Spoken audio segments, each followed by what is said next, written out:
What's up, Nerdmigos? I'm the Jive Talking Nerd, John Norgrove. We've got Wife here. It is... Tuesday movie reviews. Review Jive. Wow. Review Jive. It's like it's our first one. There's like hundreds of these. You can't pause in the intro and look at me to complete it. I don't do that work. I stand here. I look pretty. I got this pretty jacket on. I got this pretty drink in this pretty cup. I got this pretty hair. It's not my job to do that stuff. You see what I have to deal with? Help. It's so hard to find your help. Gross. It's untrue. Very true. You suck. Hey, you probably suck. So that's for you, whoever you are. But yeah. Okay. So it's Review Jive. I'm John Norgrove. This is Wife, and we've had this request for several months now. We're sorry it took us so long. We're sorry. We just kind of like kept forgetting. And then it was like, Halloween time, and then it was like Christmas time. And for Christmas, we mostly watch Christmas movies, and for Halloween, we only watch And we Halloween don't really movies. have any better excuses, so... But I'm going to be honest, I'm a little sad that we didn't watch it sooner, because I had a great time watching the 1987 cinema classic. A gem! Harry and the Hendersons. Love this movie. Starring John Lithgow, Melinda Dillon, and Harry is played by Kevin Peter Hall. But so this movie is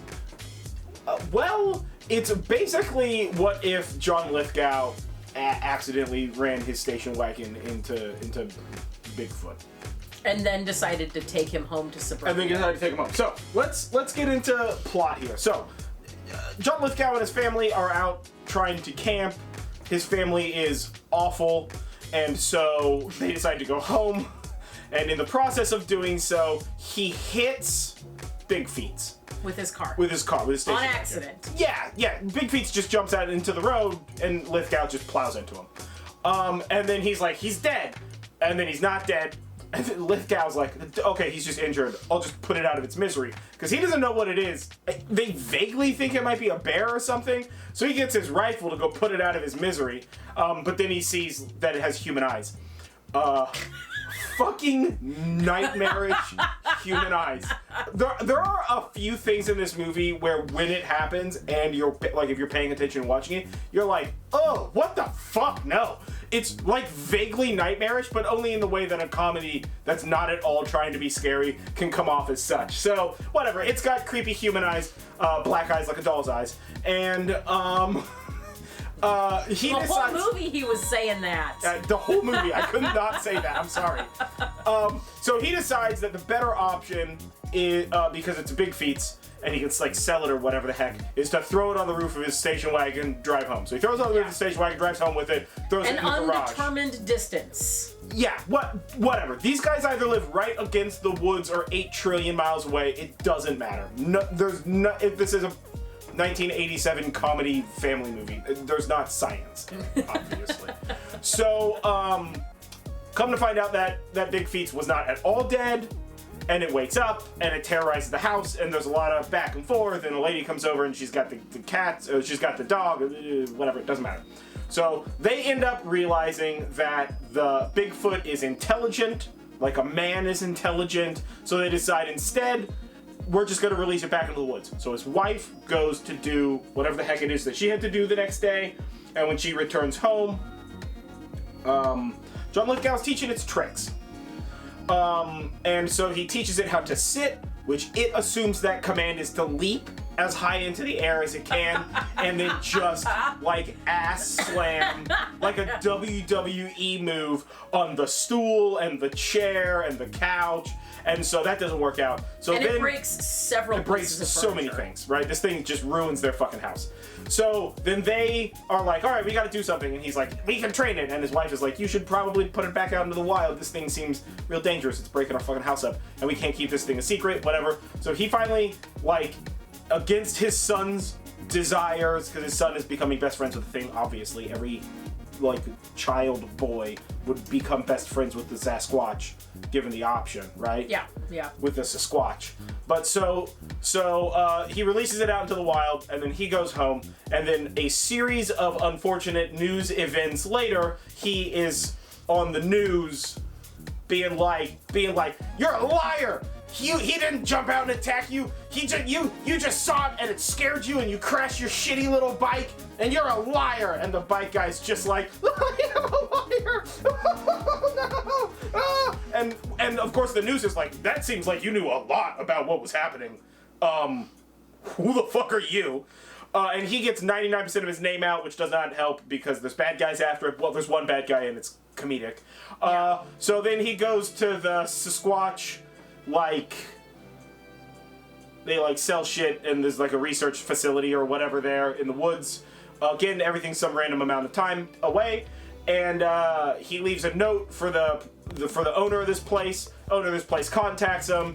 They, basically, like the end of this movie, sort of like rapidly, like they contact him, come to find out the Sasquatch is like, real smart, and the guy who wants to kill the Sasquatch this whole time realizes that in fact he loves the Sasquatch, and then they release the Sasquatch into the wild, and John Lithgow and him decide to like protect, like go together to defend the Sasquatches. I don't actually even know what John Lithgow does for a job. He does like vague office shit. Because it's in an office building. His passion is drawing. Yeah, sure. And he works at a gun store. Oh, it is a gun store. Yeah.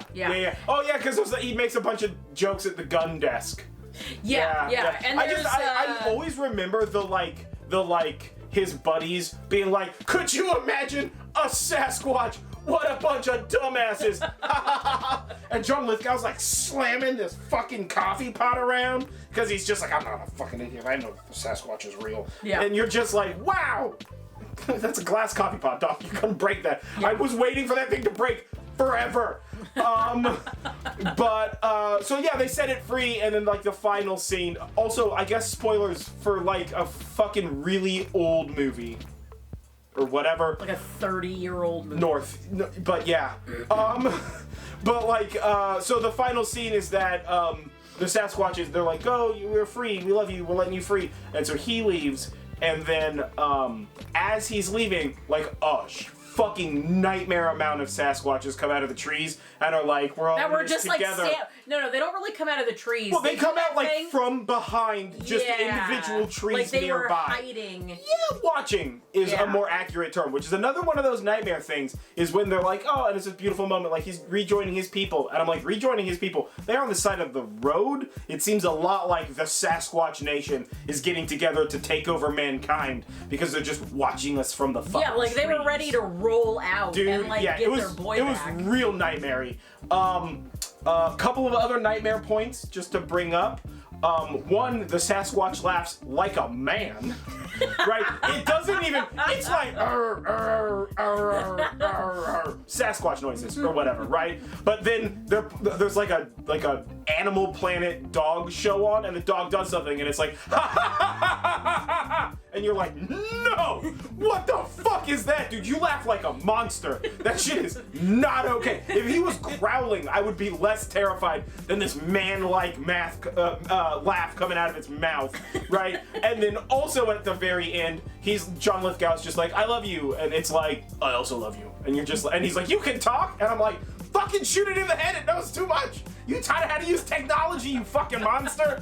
It was all a ruse. That was a secret agent in my mind, the plot of Harry and the Hendersons is that a secret agent of the Sasquatch Nation has decided to pretend to be hit by a car and infiltrate this rural family in order to learn human technology and return to its people to inform it and prepare us for war, because these things are fucking monsters and we need to stop them. Okay. So, headcanon. After the movie is over, you get the credits. Oh, and the credits, it's also an 80s the movie. post-credits thing it has the credits stuff. is pretty hilarious, because it's basically like they were like, oh man, you know what, you guys? That song, that music video for Aha, Take On Me is like super popular right now. How can we work that into our... I don't know. I'm looking it up. You keep talking look about it up. It was like super popular. You look it up. I'm using this phone to look at naked ladies. So, like, that video is super popular right now. So how can we work that into the credits? So they basically they show John Lithgow, and then they cut to just a hand. Came out in 1985, so Either this came way. out in 87, so Yeah. just about when it was popular, I guess. So they have John Lithgow, and he's like sitting at like an artist's desk, and then they cut to just a hand, and the hand is drawing, like sketching very quickly, and then they cut to the picture, and then the picture turns into animation, and then it turns into a scene from the movie that you've already watched. Yeah, and it's like a scene from the movie wild. and a Take on Me animation in the end credits.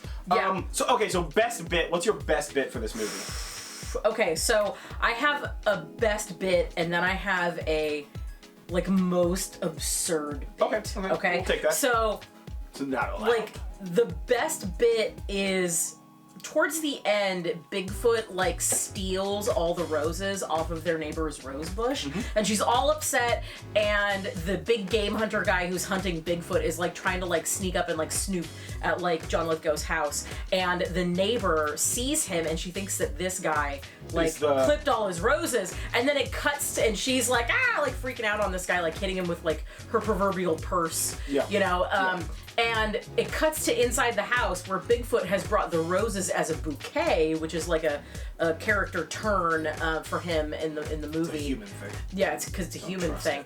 And they're just like arranging this bouquet of roses that he brought, but no one seems to think, hey, where did this like 12-foot tall, hairy Bigfoot man get this bouquet of roses? Nobody's it's not like questioning how he got went the down to roses. the florist. Nobody's addressing the get fact that the them. neighbor's in the process of beating a man about, and I would imagine screaming about roses and Like, stuff. right outside their door. It's just like a nice happy moment on the inside. It's like the mullet of scenes. It's a happy moment on the inside and an aggressive white lady on the outside. So that is my best bit. That's fair. But the most absurd bit is all of the mouth sounds that happen towards the end with like the end chase. First, the chase where John Lithgow is trying to find Harry because he ran away, and he's just walking through the streets going like yeah, John Lithgow is trying to make, I guess, Bigfoot sounds, but like he's never like there was never a precedent for that in the movie. And then once they find Harry, they're trying to hurry, and Harry, being a Sasquatch and also being an intelligent being, decides to lean his head out of the window of the family wood-paneled station wagon and scream into the air the sound of a police siren. He's just because like, it means go faster. It just means go faster. Yeah. It's just... It's pretty good. That is pretty absurd. I laughed so hard at that. I had like a coughing fit. So, obviously, my headcanon is that this movie is a secret agent movie about Sasquatch trying to invade us, right? But for me, the best bit of this movie is when the son is very upset at the dad at John Lithgow because he's going to take the Sasquatch back out into the woods, and John Lithgow sits his son down and explains to him that to truly love something is to let it go. And the kid's like, okay, I understand. And then immediately just puts their fucking very small dog outside of the house. And it's just like, you go now. I love you, please leave now. And the dog just runs off, and you're like, I'm sorry, what the fuck did that kid just do? And then like the next scene, the dog like runs back in, and he's just like, Mom, the dog came back. And the mom's just like, yeah, fucking whatever. And it's going back to her work, and I'm just like, who is parenting this kid? What is going on with this ragamuffin? What's happening right now? Holy shit, he just put the dog outside? You're gonna have raccoons coming into the house? That shit's just open? It's fucking nuts, man. Also, they continually bring up that the Sasquatch smells bad, but only the first time you smell it. Which leads me to believe that part of their secret agent plan is to make humans believe that the Sasquatch smells bad, but it's actually applying bad smell to itself so that they can sneak under the radar when they need to. Because they don't always mention how bad he smells. Think about it. The more you know. It's aliens. But instead of aliens, it's Sasquatch. Sasquatches! Sasquatches. We gotta watch out for them. The Squatches.